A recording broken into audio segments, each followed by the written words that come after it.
అందరికీ కూడా పేరు పేరున వెళ్ళి పలకరిస్తున్నటువంటి శుభవేళ.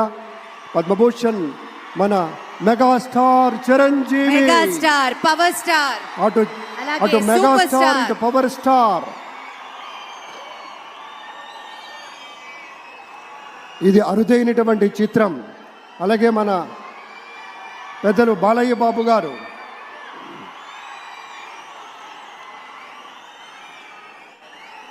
సూపర్ స్టార్ తలైవా రజనీకాంత్ గారిని పలకరిస్తున్నారు ప్రధాని.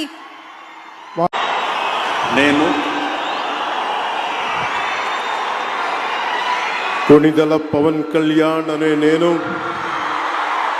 శాసనం ద్వారా నిర్మితమైన భారత రాజ్యాంగం పట్ల నిజమైన విశ్వాసం, విధేయత చూపుతానని, భారతదేశ సార్వభౌమాధికారాన్ని